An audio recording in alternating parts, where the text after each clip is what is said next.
Bienvenue à tous dans cet iceberg consacré à Jésus. Si vous n'êtes pas très à l'aise avec la remise en question des Écritures, avec le fait qu'il puisse y avoir d'autres interprétations que les vôtres, ou tout simplement avec le blasphème, je vous invite à quitter cette vidéo dès maintenant.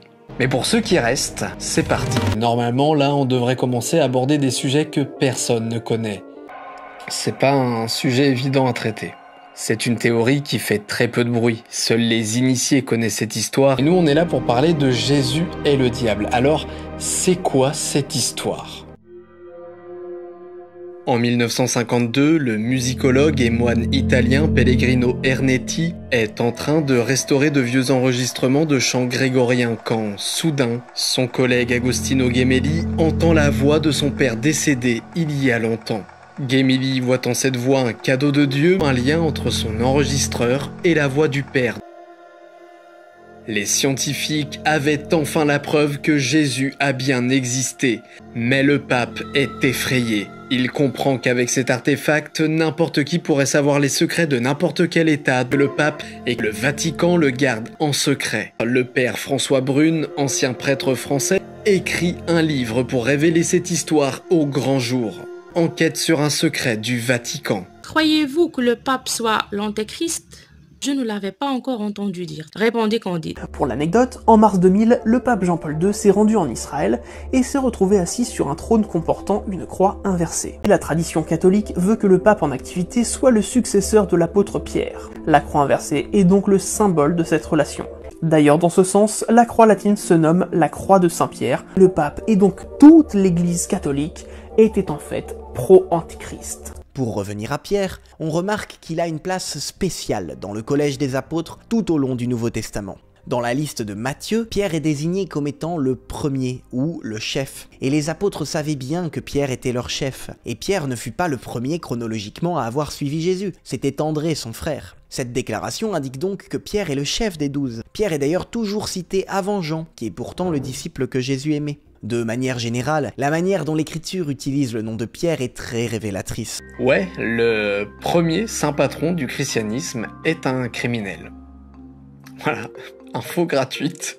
Et il est saint patron de quoi, vous me demanderiez ? Eh bien, il est protecteur des criminels, justement, des bandits, des voleurs et des condamnés. Tout est normal. Déjà, il faut se remettre en tête que la figure du diable est une figure qui, au fil du temps, et surtout à notre époque, tend à s'illuminer. Aujourd'hui, énormément de gens ne croient plus en Dieu, voire le détestent. Il y a une sacrée perte de foi. Au contraire, Satan apparaît comme un être libérateur qui veut nous extraire de l'oppression de Dieu et agit comme un symbole de la connaissance, d'où sa rébellion face aux injustices de Dieu. On dit de l'antéchrist qu'il arrive à séduire les fidèles, n'est-ce pas, car les fidèles retrouvent davantage Jésus en lui. Si j'interprète correctement les images, il ne s'agit pas de la glorification des puissants. Au contraire, il y a un autre pouvoir sur lui, un pouvoir plus fort. Jésus est le vainqueur, c'est ça le message. Le combat final de l'Apocalypse, c'est Jésus contre l'antéchrist.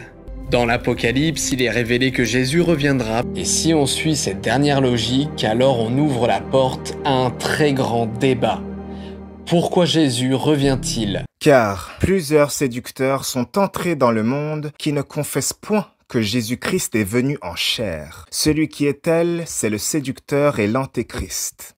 La naissance de Jésus. Jésus est né sous le règne d'Hérode, selon Matthieu. Mais Hérode, dans sa colère et sa crainte de perdre son pouvoir, ordonna le massacre des enfants de moins de 2 ans à Bethléem et dans ses environs, dans l'espoir d'éliminer Jésus. Pour échapper au massacre, Joseph et Marie prirent leur nouveau-né et s'enfuirent en Égypte. C'est vrai que certains sont prêts à persévérer dans leur haine de Dieu jusqu'au bout, comme les pharisiens dans l'Évangile, qui savent en fait très bien que Jésus est le Fils de Dieu, mais qui le tuent quand même parce qu'il dérange leur mode de vie.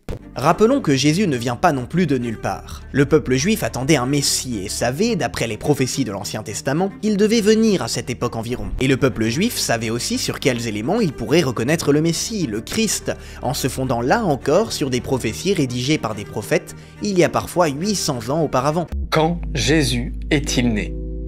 C'est pas une question si évidente en réalité. D'après la tradition chrétienne, Jésus est né le 25 décembre de la première année de notre calendrier. En même temps, vous me direz, il ne peut pas être né avant Jésus-Christ ou après Jésus-Christ, ça n'aurait aucun sens.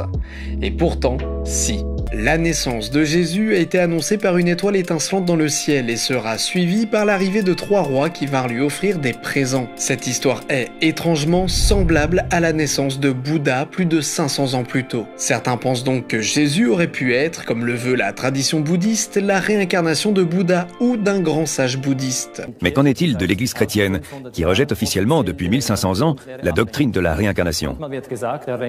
On dit parfois que l'idée de la réincarnation est antichrétienne et incompatible avec l'enseignement du Christ. En y regardant de plus près, l'on constate que cela est faux, tant sur le plan théologique qu'historique. L'Église catholique a tenté par tous les moyens d'empêcher la propagation de la doctrine de la réincarnation. Les nouveaux Jésus. Alan John Miller. Vous connaissez peut-être ce nom, c'est un Australien qui affirme être la réincarnation de Jésus. Des gens qui se prétendent être le Messie de retour, il y en a toujours eu, quelles que soient les époques ou les pays. Mais lui, Miller, il a des centaines d'adeptes. Il est accompagné de sa femme, Mary Luck, qui, tant qu'à faire, se dit être la réincarnation de Marie-Madeleine. Et ensemble, ils ont créé le mouvement Divine Truth. Ils affirment pouvoir communiquer directement avec Dieu. Et si quelqu'un veut parler avec le Seigneur, il doit passer par eux. De plus, Miller prétend détenir une vérité divine qui ne peut être révélée, comme c'est bien pratique, que par lui. Et selon lui, l'Apocalypse approche à grands pas. Évidemment, seuls ceux qui le suivent survivront à cette fin du monde. Ouais, bon une secte de plus, Et du moment que les gens se plaisent là-dedans, vous me direz, ils font bien ce qu'ils veulent. Sauf que notre Jésus australien, vous vous en doutez, il n'est pas très clean. Certains témoignages ont révélé que Miller manipulait ses adeptes. Les rares personnes qui ont réussi à quitter le mouvement ont rapporté que le couple utilisait des techniques de pression psychologique pour maintenir leur emprise sur leurs fidèles. Divine Truth, c'est un environnement de dépendance émotionnelle et de soumission à l'autorité de Miller. Les membres sont matrixés à considérer ce faux Jésus comme la seule source de vérité, ce qui empêche les plus fragiles et les plus manipulables de remettre en question ses enseignements ou ses actions. Pour les fidèles les plus extrêmes, toute personne extérieure à Divine Truth est vue comme une menace ou un agent de Satan. Ouais, ça craint. Parce que Miller, même si c'est le plus médiatisé, c'est loin d'être le seul qui se prétend être Jésus. Quand Jésus est arrêté par les Romains, il y a, quelques jours plus tard, un procès. Mais ce procès tombe à Pâques, date à laquelle Ponce Pilate a une coutume. Une fois par an, il libère un prisonnier. Malheureusement ce jour-là, il se trouve qu'il y a 2 prisonniers, le Christ et un bandit. Ponce Pilate demande à la foule de voter qui sera libéré. La foule choisit le bandit. Et ce bandit, son nom, c'est Jésus Barabbas. Alors je sais que pour les chrétiens, c'est un passage culte de la Bible qui a aucun mystère, mais je suis désolé, je trouve ce passage super chelou. C'est pas trop bizarre que le bandit s'appelle Jésus, lui aussi? Mais surtout, Barabbas, ce n'était pas un nom de famille, c'était un titre. L'étymologie de Barabbas provient de l'araméen bar, qui signifie fils de, et Abba, qui veut dire père. Jésus Barabbas peut être traduit par Jésus, fils du Père. Attendez, cela veut dire qu'il y avait, à l'époque de Jésus, une autre personne qui se prétendait Messie? Jésus avait-il un rival? Cet homme, qui semble donc un homme de foi, aurait gagné le vote de la foule car, à ce moment-là, il était peut-être encore plus populaire que Jésus. Marc dit de Barabbas qu'il n'était qu'un dissident, tandis que Jean affirme qu'il était un criminel. Alors, petit conseil pour les chrétiens, dans la Bible, Jésus a dit « Faites attention, ne vous laissez pas tromper, car beaucoup d'hommes viendront en usant de mon nom et diront « Je suis le Messie » et le temps est arrivé. Mais ne les suivez pas. » Voilà, ça vous évitera de suivre aveuglément le prochain Gugus en sandales qui se pointe. Car des mecs dangereux qui se font passer pour Jésus, il y en a partout. Que ce soit Matthieu ou Jean, elle est folle cette anecdote, non? Mais en tout cas, pour mieux comprendre cette hypothèse, il est crucial de s'intéresser aux dernières paroles de Jésus. peu avant sa mort, il parle à sa mère et justement à ce fameux disciple. Jésus, voyant sa mère et auprès d'elle le disciple qu'il aimait, dit à sa mère « Femme, voilà ton fils ». Puis il dit au disciple « Voilà ta mère ». Jésus sur la croix a dit à Jean « Voici ta mère » en lui désignant Marie. La dernière volonté de Jésus, c'est de faire de ce disciple un membre de sa famille. Au palais impérial de Rome, des archéologues ont fait une découverte majeure. Un graffiti datant du 1er siècle qui pourrait être la plus ancienne représentation de Jésus et le plus ancien exemple de la croix comme symbole du christianisme. Et Jésus y est représenté les fesses à l'air, affublé d'une tête d'âne.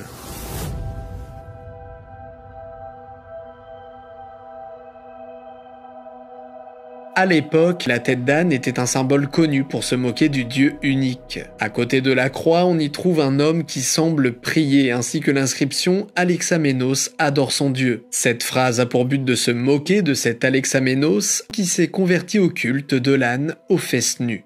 C'est comme ça que je vois Jésus et c'est aussi comme ça que j'ai travaillé la progression dramatique de cet iceberg. J'ai essayé quand même de mettre quand même en lumière le personnage de Jésus. Il y a plein de théories qui disent que Jésus était un manipulateur ou qu'il était instable psychologiquement, ou il y a plein de théories qui font de lui un gourou.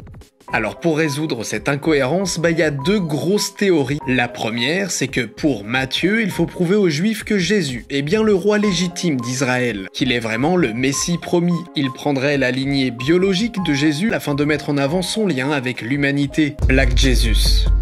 Black Jesus, c'est une expression assez connue aux États-Unis qui désigne un Jésus de couleur de peau noire. C'est toujours important de le souligner, sa couleur de peau n'a pas d'importance fondamentale dans la foi. Même si ça se bagarre encore un peu aujourd'hui, était-il noir, était-il blanc, il y a fort à parier que comme la plupart des Juifs en Terre Sainte à l'époque, Jésus il était de couleur olive. Voilà, il avait un teint olive, c'est tout, il n'y a pas à chercher plus loin. Olive foncée, voilà. Et en plus du symbolisme attaché au Black Jesus, on a ceux qui soutiennent que Jésus était un descendant d'Africains noirs. Une théorie qui va se faire connaître, notamment grâce à Martin Luther King, qui fit le parallèle entre la lutte de Jésus contre les autorités de son époque, à la lutte des Afro-Américains dans le sud des États-Unis, à une époque où, vous le savez, l'église dirigée par des Blancs ne traitait pas les fidèles noirs comme de réels fidèles.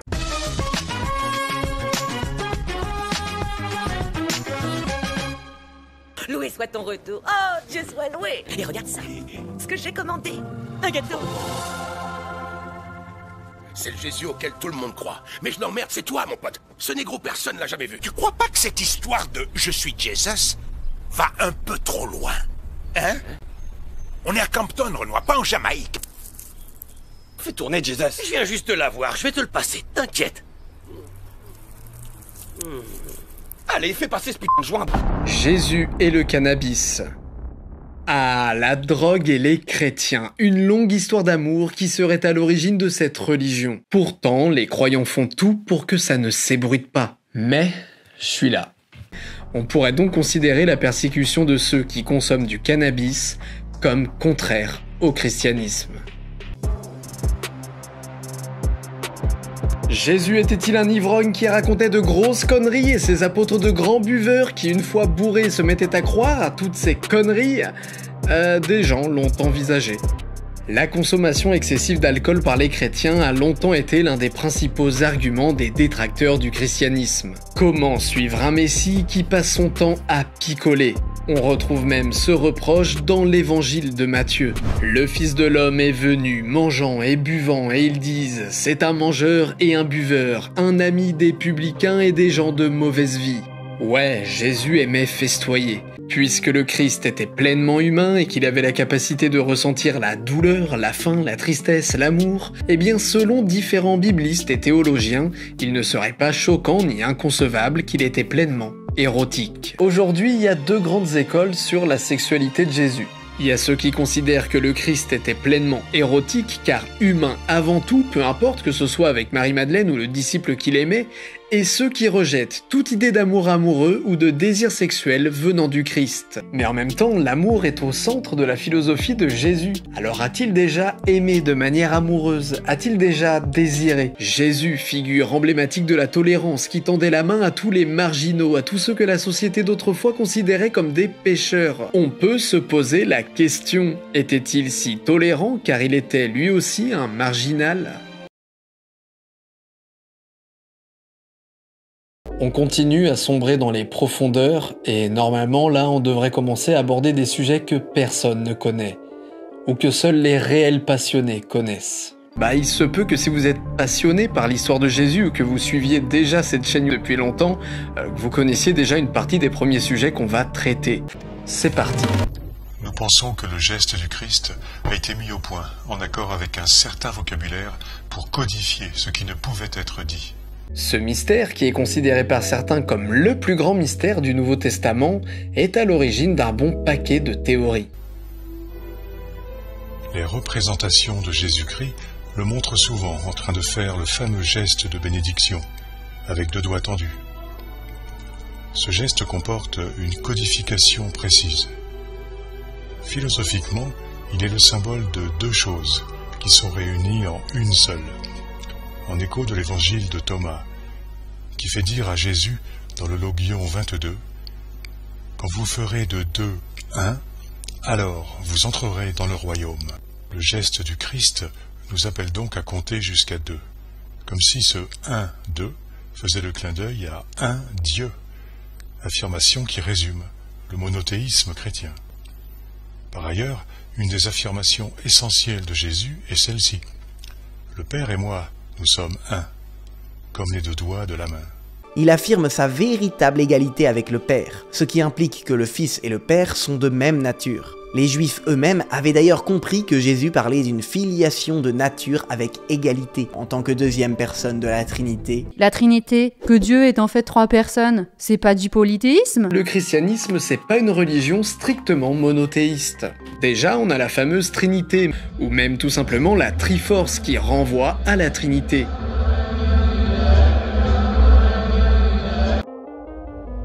Le jumeau de Jésus.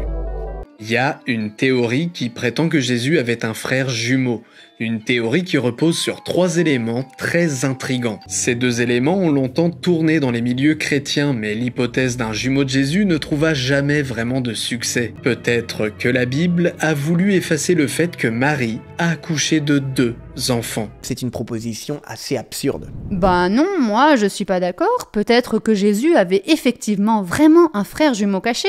Et ce jumeau, ce serait un homme que les chrétiens connaissent bien, puisqu'il s'agirait de l'apôtre Thomas. Le premier élément troublant à propos de Thomas, c'est qu'en araméen, Thomas, ça signifie jumeau. Jusque-là, rien d'anormal, tous les prénoms ont une origine, mais l'apôtre est aussi souvent appelé Thomas Didyme, et Didyme, ça signifie aussi jumeau en grec. Certains théologiens avancent que si les évangiles ont donc insisté sur ce mot, c'est qu'il devait être un jumeau connu. Sinon, alors pourquoi l'appeler ainsi? Forcément, ça a ravivé la théorie du jumeau de Jésus qui, même si elle n'est pas très populaire, reste forcément dans un coin de la tête de quelques spécialistes. Pour Robert Gregory Kavin, dans sa thèse de doctorat, il écrit « Je conclus que l'explication la plus probable des données historiques est que Jésus avait un frère jumeau identique inconnu. Par ailleurs, si un tel frère jumeau avait existé et était resté inconnu pendant toute la vie de Jésus, il faudrait encore supposer qu'il est toujours vivant en tant que 2e personne de la Trinité au ciel. » C'est le Saint-Esprit, l'une des 3 entités de la Trinité avec Jésus et Dieu.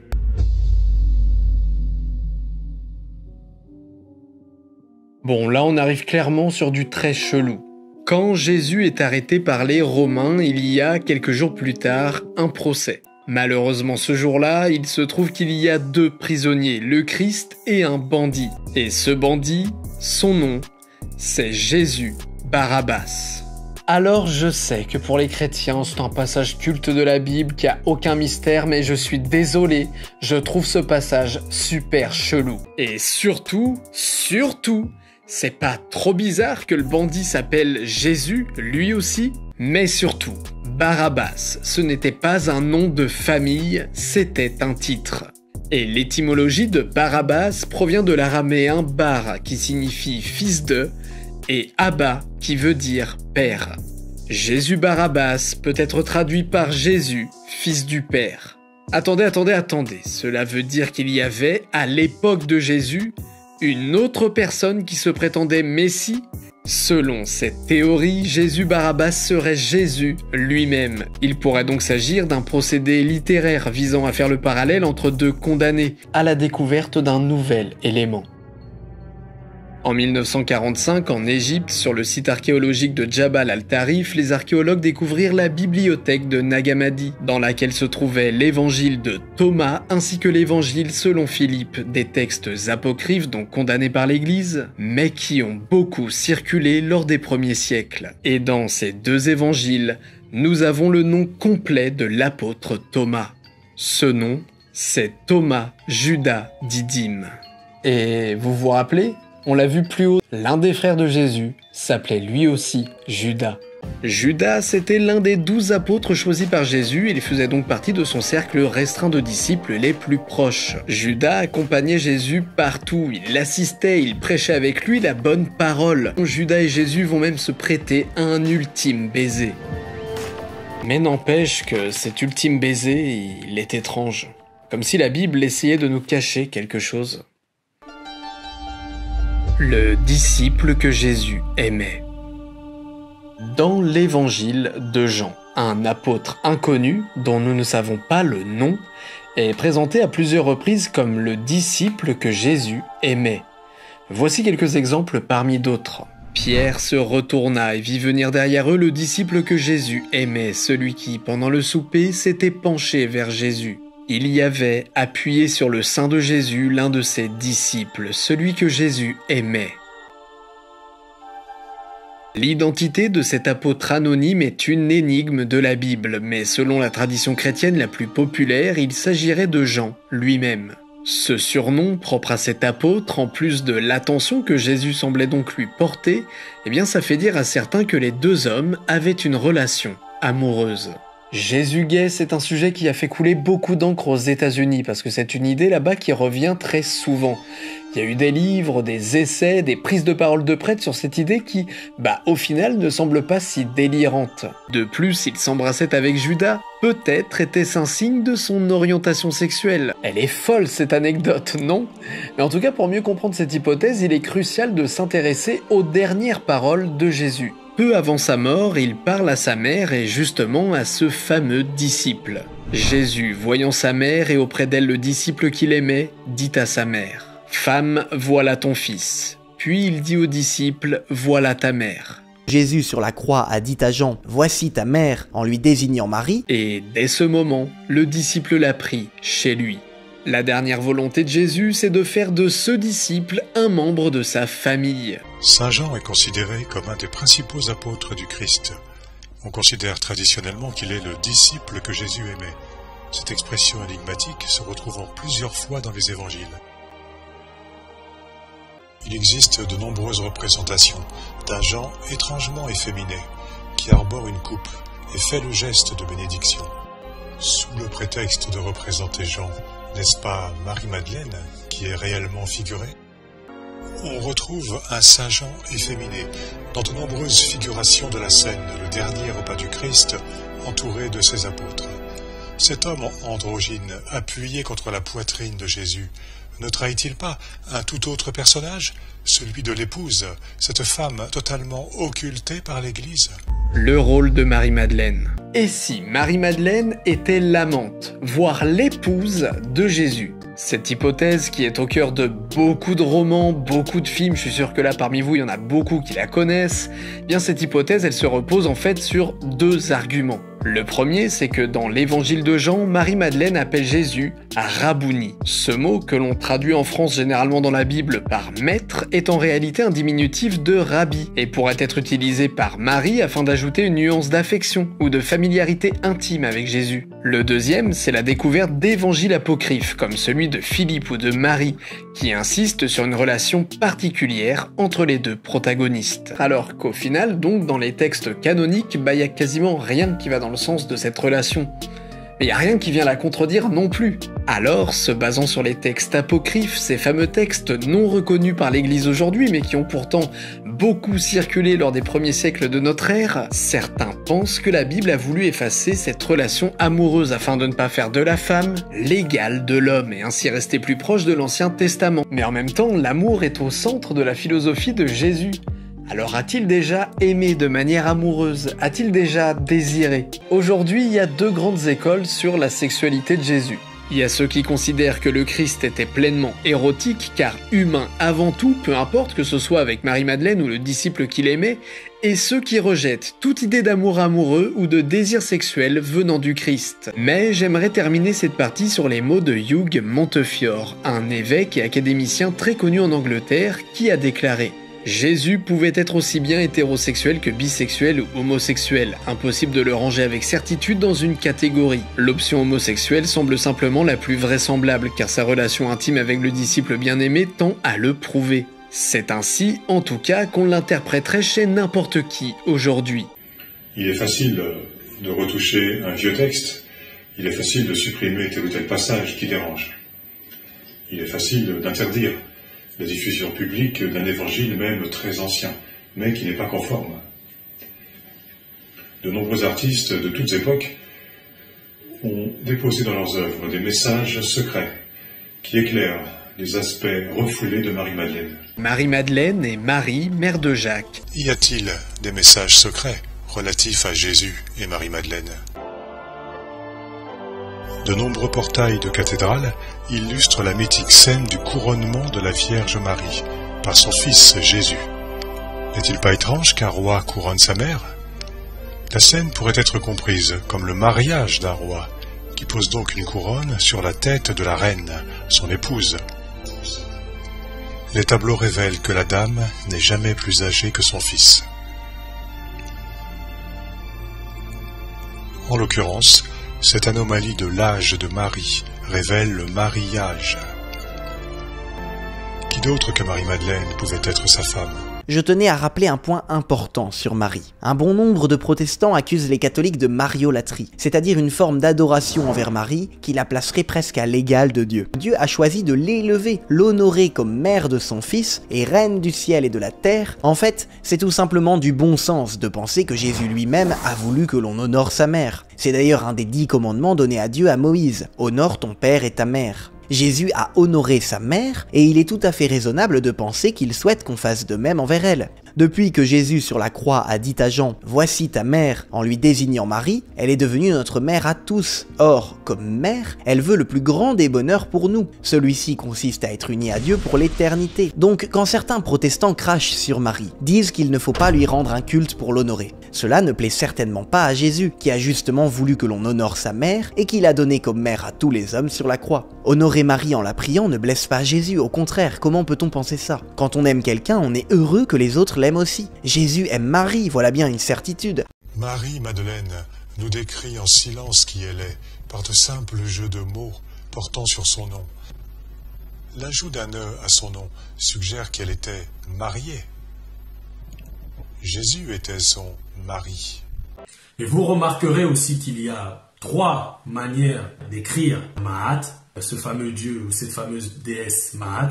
Ce à quoi nous voulons vous mener à comprendre, c'est que toute représentation dite de la déesse Maat sont en réalité une approximation lointaine. Maat est une déesse. Les représentations qualifiées de déesse Maat sont en effet des représentations, si vous voulez, rapprochées de Isis sous d'autres aspects. Pour encore mieux illustrer le propos, nous allons examiner l'élément principal qui permet aux gens d'identifier l'éventuelle déesse Maat. Petite parenthèse, on fait dire à Jésus dans la Bible « Je suis le chemin, la vérité et la vie. Nul ne vient au Père sans passer par moi. » Et c'est pour cela que nous avons à dire que Maat est la vérité. Mathématiques, donc les mathématiques, sont la vérité. En effet, si Dieu laisse Adam et Ève proches de l'arbre de la connaissance, cette connaissance, c'est le regard terrestre,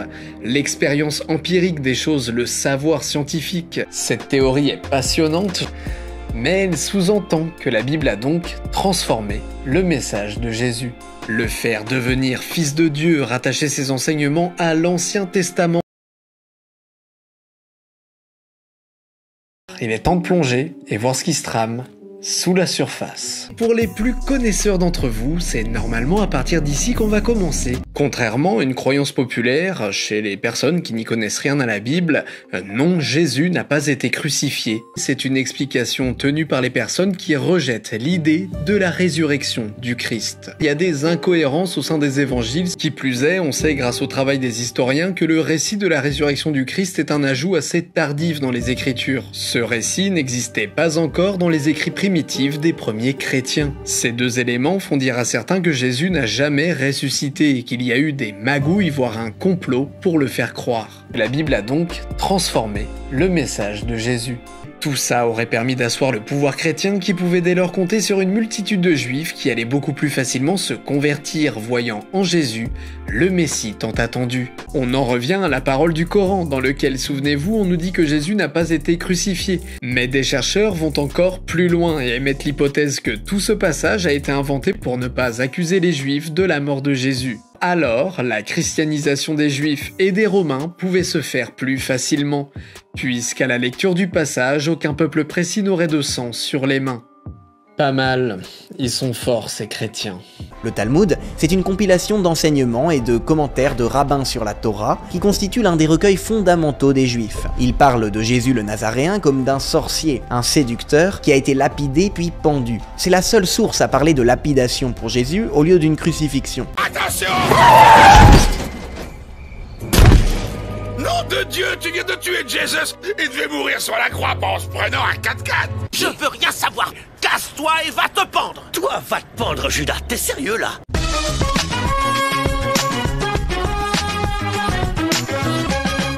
Black Jesus. Black Jesus, c'est une expression assez connue aux États-Unis qui désigne un Jésus de couleur de peau noire. Rappelons que, c'est toujours important de le souligner, sa couleur de peau n'a pas d'importance fondamentale dans la foi. Mais au final, même si ça se bagarre encore un peu aujourd'hui, était-il noir, était-il blanc, il y a fort à parier que comme la plupart des juifs en Terre Sainte à l'époque, Jésus il était de couleur olive. Voilà, il avait un teint olive, c'est tout, et pas à chercher plus loin. Olive foncée, voilà. Jésus était un descendant d'Africains noirs. Une théorie qui va se faire connaître, notamment grâce à Martin Luther King, qui fit le parallèle entre la lutte de Jésus contre les autorités de son époque, à la lutte des Afro-Américains dans le sud des États-Unis, à une époque où, vous le savez, l'Église dirigée par des Blancs ne traitait pas les fidèles noirs comme de réels fidèles. Même si un Christ blanc, aux traits européens, reste la représentation la plus populaire. Une théorie qui a énormément plu aux nazis, vous vous en doutez, qui ne voulaient rien admettre de juifs dans le Christ. L'Église sera même surnommée le temple des nazis. Saint Pierre, l'un des 12 apôtres de Jésus, le tout premier pape, selon l'Église. Condamné et crucifié, tête en bas. Ouais, le premier saint patron du christianisme est un criminel. Voilà, info gratuite. Et il est saint patron de quoi, vous me demanderiez? Eh bien, il est protecteur des criminels, justement, des bandits, des voleurs et des condamnés. Voilà.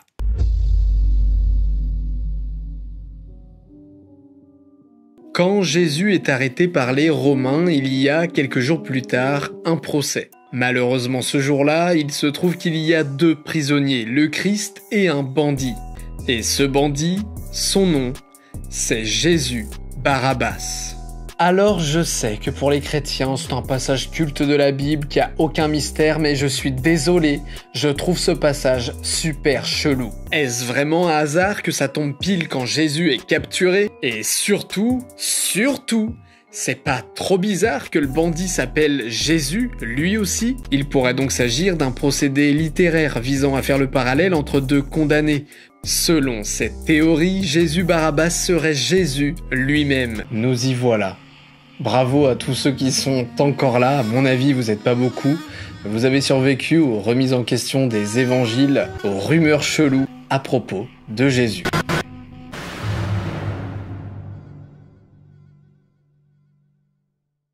Connaissez-vous le symbole des apôtres?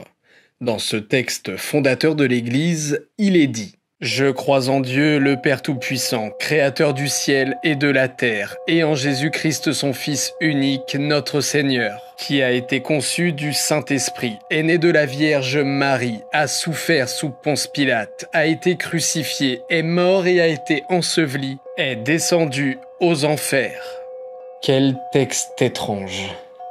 Jésus serait-il allé en enfer après sa mort ? Eh bien, c'est une question que certains spécialistes de la Bible se posent sérieusement. Rappelons une chose. Jésus est mort en endossant tous les péchés de l'espèce humaine afin de sauver nos âmes. Cela veut dire qu'une fois sur la croix, il n'y avait pas de plus grand pécheur dans le monde que Jésus lui-même, qui portait sur lui le poids de tous les crimes de l'humanité. De ce fait, le Christ subirait une injustice de plus. Il irait en enfer à notre place. Jésus a été en enfer ? C'est confus cette histoire, surtout qu'il existe un autre verset qui semble confirmer l'idée que Jésus est allé en enfer, sauver ceux qui étaient déjà morts. C'est aussi à ceux qui sont morts que l'évangile a été annoncé, afin qu'ils soient jugés comme les hommes quant à la chair, mais qu'ils vivent selon Dieu quant à l'esprit. Ces versets foutent vraiment le doute. Mais Jésus aurait-il passé 3 jours en enfer, donc, avant sa résurrection ? Bon, là on arrive clairement sur du très chelou. Dans l'Apocalypse, il est révélé que Jésus reviendra pour ouvrir les 7 sceaux. Les 4 premiers font apparaître chacun un cavalier de l'Apocalypse, le 5e sceau fait ressusciter tous les martyrs de Dieu, le 6e engendre des cataclysmes sans précédent comme des immenses tremblements de terre et la chute d'étoiles sur la planète, et le dernier sceau invoque Dieu, entouré de 7 anges jouant de la trompette, puis un nouvel ange arrive et jette le feu sur le monde.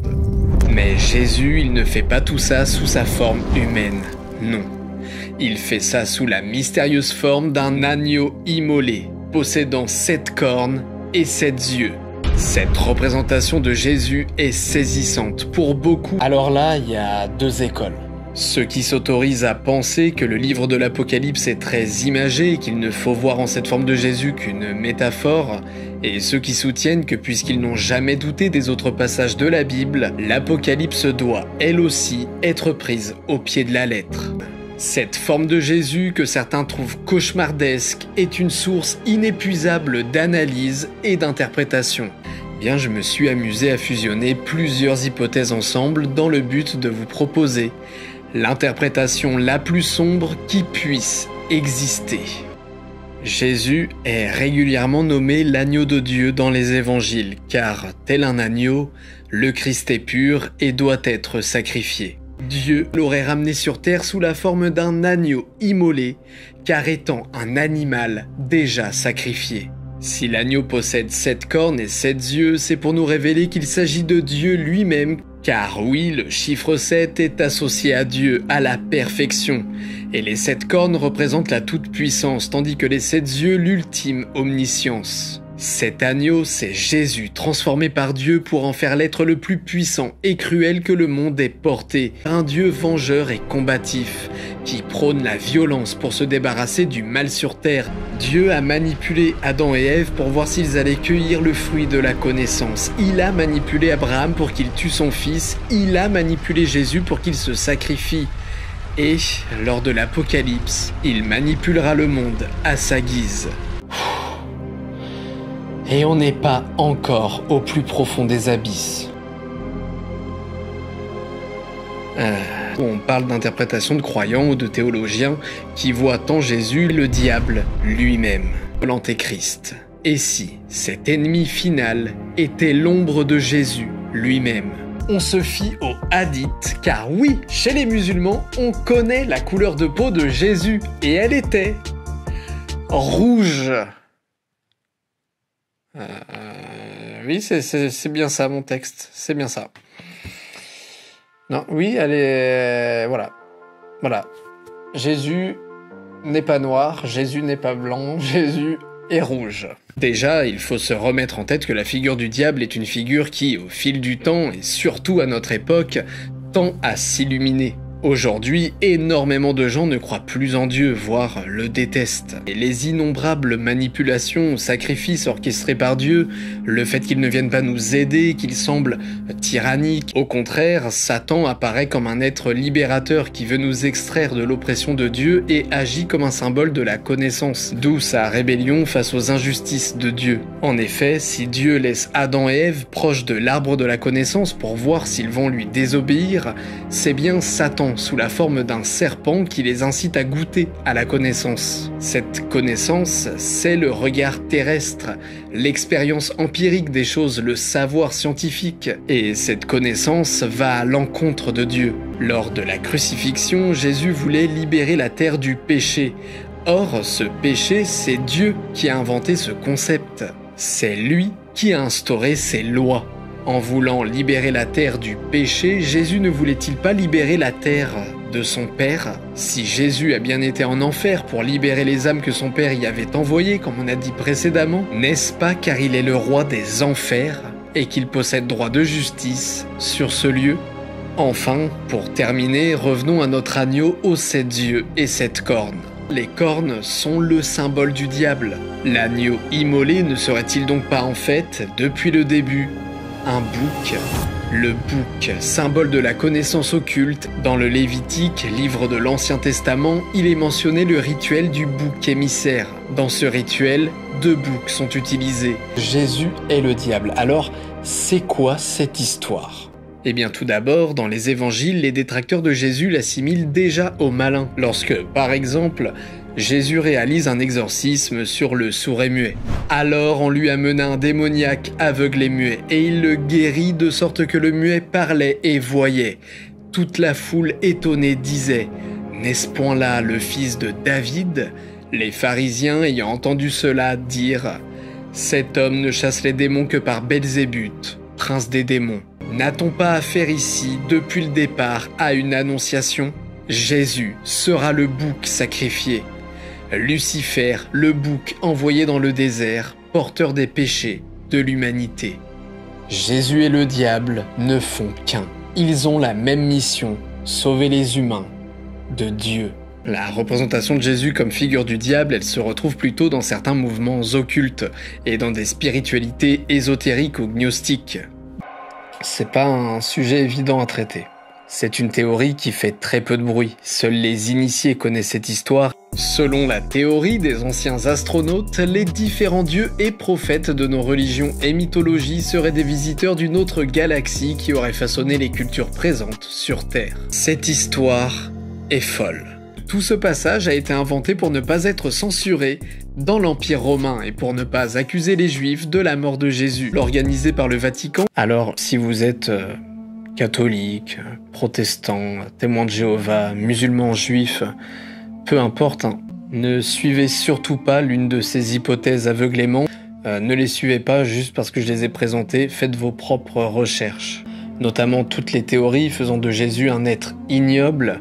Même quand j'ai essayé de le comparer au diable ou quoi, j'ai essayé quand même de mettre quand même en lumière le personnage de Jésus. Il y a plein de théories qui disent que Jésus était un manipulateur, ou il y a toutes les théories qui l'assimilent à un être maléfique. Moi, personnellement, c'est pas la vision de Jésus que je retiens quand je lis les Écritures. Donc j'avais pas forcément envie de traiter de ces hypothèses dans cette vidéo, et même lors des théories très blasphématoires qu'on a vues, j'ai tenté à chaque fois de quand même mettre en valeur l'amour et la compassion du Christ. Mais cette vision d'horreur qu'est l'Apocalypse, ce grand nettoyage dans une mare de sang et de souffrance, ça ne ressemble en rien à ce qu'on connaît de Jésus, qui était doux, clément, miséricordieux.